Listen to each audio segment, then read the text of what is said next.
तो दोस्तों कहानी को आगे बढ़ाते हैं। एपिसोड 2 में दिखाते हैं कि सिन्यू होंगजो से कहता है कि वो उसके साथ चले, उसके पास उसके लिए एक तोहफा है, और ये कहकर वो उसे वो संदूक पकड़ा देता है जो उसे मंदिर के नीचे से मिली थी। वो होंगजो को बताता है कि संदूक मंदिर के तांत्रिक ने उसे तोहफे में दिया है, इसलिए वो इस तोहफे को मना नहीं कर सकती। हाँ, अलबत्ता वो घर जाकर फौरन संदूक खोले और उसे बताए कि संदूक के अंदर उसे मिला क्या। घर आकर होंगजो बहुत कोशिश करती है पर ताला नहीं खुलता। इतने में सिन्यू देर रात को उसे फोन करता है पता कराने के लिए कि संदूक में था क्या, पर होंगजो उसे बताती है कि लाख कोशिश के बाद भी ताला नहीं खुला और अगर वो संदूक को खोलने में कामयाब हो जाती है तो उसे बता देगी। अब आगे दिखाते हैं कि ओंजू सिटी का मेयर अपनी टीम के बंदे से बात करता है कि उन्हें अब शहर के लिए एक नया सरकारी लीगल एडवाइजर नौकरी पर रखना चाहिए, क्योंकि जो सरकारी वकील उन्होंने नौकरी पर रखे हैं वो सब नाकारा हैं और सिर्फ गवर्नमेंट का पैसा बर्बाद करते हैं। अब ये जो मेयर की टीम का बंदा है, दरअसल इसका नाम है मिस्टर क्वान, और ये वही हैंडसम आदमी है जिसको बचाने के लिए होंगजो सिटी हॉल के बाहर पानी के सामने आ गई थी, याद है ना। खैर, मेयर से मशवरे के बाद मिस्टर क्वान सीधे सिन्यू के पास पहुंच जाता है और उसे सिटी हॉल में गवर्नमेंट के लिए काम करने के लिए जॉब ऑफर देता है। वो उसे कहता है कि वो जानता है कि सिन्यू सिर्फ पैसों के लिए काम नहीं करता, और अगर वो सिटी हॉल में काम करेगा तो उसे बड़ी बड़ी कंपनीज के खिलाफ काम करने का मौका मिलेगा। मिस्टर क्वान फिर वहां से चले जाते हैं और सिन्यू को कहते हैं कि वो जल्द अपना जवाब उन्हें दे दे। अब इस दौरान सिन्यू होंगजो को फोन करके तंग करता है और उसे बार बार यही सवाल करता है कि उसने संदूक खोला कि नहीं। इस पर होंगजो उसे बताती है कि उसके लाख कोशिश करने पर भी संदूक का ताला नहीं खुल रहा, क्योंकि इसमें कोई होल ही नहीं है और ना ही उसके पास कोई चाबी है। इसीलिए अब सिन्यू उसे मजीद तंग करना बंद कर दे, जब ताला खुल जाएगा तो वो खुद उसे बता देगी। आगे दिखाते हैं कि अगले दिन सिन्यू अपने ऑफिस जाता है तो वहाँ होम कंपनी का मालिक बाकी वकीलों के साथ बैठकर मीटिंग कर रहा होता है। होम कंपनी असल में वही कंपनी है जिसके लिए सिन्यू ने पहले एपिसोड में केस लड़ा था, मजदूर के ऊपर से गिरने वाला केस। लेकिन उस केस के बाद से ही सिन्यू उस कंपनी के मालिक से बहुत खफा था, क्योंकि एक बहुत ही घमंडी शख्स था और उसने सिन्यू के साथी वकीलों के साथ भी बहुत बुरा सलूक किया था, जिसके कारण कुछ भी करके सिन्यू को उसे उसकी बदतमीजी की सजा देनी थी। आज उसका मालिक सिन्यू की कंपनी में अपनी बदतमीजी की माफी मांगने आया था और सबके लिए घड़ियां भी लाया था। वो सबसे माफी तो मांग लेता है मगर दिल से नहीं मांगता।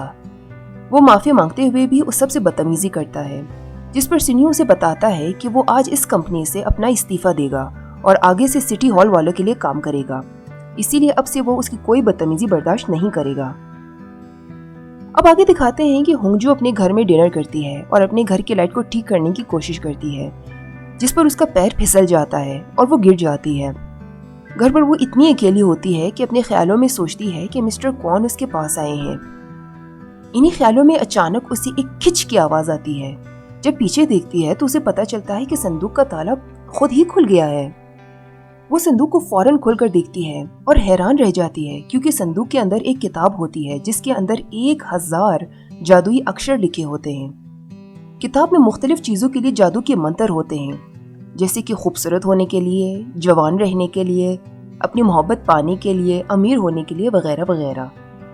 होंगजो जब किताब को देखती है तो उसे बहुत अफसोस होता है, क्योंकि इतने टाइम उसे यही लग रहा था कि संदूक के अंदर बहुत पुरानी कोई कीमती चीज होगी, इसीलिए वो उस किताब को संदूक में वापस रखकर बंद कर देती है। अब अगले दिन जब वो सिटी हॉल जाती है तो वहाँ उसे सिन्यू मिलता है और वो सिन्यू को बताती है कि संदूक खुल गया और उसमें जादुई मंत्रों वाली किताब मिली है, जिसे किसी एंगचो नामी तांत्रिक ने लिखी है। सिन्यू भी होंगजो को बताता है कि उसने सिटी हॉल में जॉब ले ली है और अब वो दोनों एक ही बिल्डिंग में काम करेंगे। ये कहकर वो अपने नए ऑफिस चला जाता है और इंटरनेट पर उस तांत्रिक के बारे में सर्च करता है। वहां से पता चलता है कि कोरिया में रानी और राजाओं के जमाने में एक एंगचो नामी तांत्रिक ने रानी और राजकुमार को श्राप दिया था, जिसकी वजह से उस तांत्रिक को मार दिया गया। और जिस शख्स ने उस तांत्रिक की सीने में तलवार उतार कर उसे मार डाला उसका नाम था जंग मू जिन। खैर, अब रात को जब ऑफिस बंद होता है तो सिन्यू होंगजो के पास आता है और उसे कहता है कि आज उसको घर वही छोड़ेगा, वो इसलिए ताकि वो एक दफा उस जादुई मंत्रों वाली किताब को देख ले। होंगजो मान जाती है और सिन्यू को अपने घर लाती है। वहाँ सिन्यू किताब को गौर से पढ़ता है और पढ़ने के बाद सीरियस हो जाता है। वो हंगजू से रिक्वेस्ट करता है कि वो किताब के सारे मंत्र अपने पास रख ले, लेकिन सिर्फ एक मंत्र उसको दे दे। उसकी सीरियसनेस को देखकर हंगजू मान जाती है और इससे वादा करती है कि वो जो भी मंत्र चाहे किताब में से ले सकता है। अगले दिन ऑफिस में हंगजू की मुलाकात उसकी एक पुरानी दोस्त से होती है। ये लड़की सिन्यू की गर्लफ्रेंड होती है और सिटी मेयर की बेटी भी। वो हंगजू से किसी पुरानी गलती पर माफी मांगती है, लेकिन हंगजू उसे माफ नहीं करती। ये सब सिन्यू सुन लेता है और जब अपनी गर्लफ्रेंड से नाराजगी की वजह पूछता है तो वो उसे बताती है कि वो और हंगजू हाई स्कूल के फर्स्ट ईयर में साथ पढ़ते थे।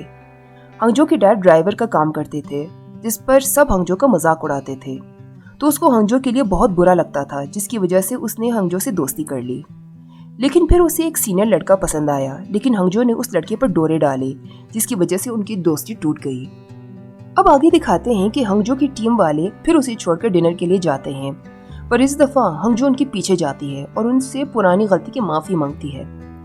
इतने में मिस्टर क्वान और सिन्यू भी उसी रेस्टोरेंट में आते हैं और वो सब मिलकर डिनर करते हैं। जब बाकी सब चले जाते हैं तो मिस्टर क्वान हंगजू को अपने साथ आने को कहते हैं और उसे कपड़े गिफ्ट करते हैं। ये गिफ्ट वो उसे इसलिए देते हैं क्योंकि हंगजू ने उनको बचाने के लिए अपने कपड़े खराब कर दिए थे। इस पर हंगजू को लगता है कि मिस्टर क्वान उसे पसंद करते हैं। वो उनसे कहती है कि वो भी उनको बहुत पसंद करती है, लेकिन मिस्टर क्वान उसे कहते हैं कि उसने गलत समझा है, वो सिर्फ उसकी इज्जत करते हैं, मोहब्बत नहीं। ये कहकर वो चले जाते हैं और हंगजू बहुत दुखी होती है। फिर अगले दिन हंगजू वापस अपने काम को लग जाती है और शहर को खूबसूरत करने के लिए सड़क के किनारे फूल वालों के साथ मिलकर फूल लगवाती है। इसी दौरान उसकी दोस्ती एक फूल वाले से भी हो जाती है। लेकिन जब वापस ऑफिस लौटती है तो उसे पता चलता है कि जिस टाइम मिस्टर क्वान ने उसको रिजेक्ट किया था, उस वक्त की वीडियो किसी ने लेकर सब ऑफिस में फैला दी है। सब उसका बहुत मजाक उड़ाते हैं, जिस पर उसको बहुत दुख होता है और वो उस रात बहुत शराब पीती है। जब घर वापस आती है तो उसे वहाँ एक बड़ा पार्सल मिलता है जो उसके मालिक मकान ने उसे भेजा होता है। उसमें बहुत सारी खाने की चीजें होती हैं। उस पार्सल में बकरी का दूध भी होता है, जिसको देखकर हंगजू को जादुई मंत्रों वाली किताब याद आ जाती है। उसमें प्यार पाने वाले मंत्र में बकरी का दूध चाहिए होता है।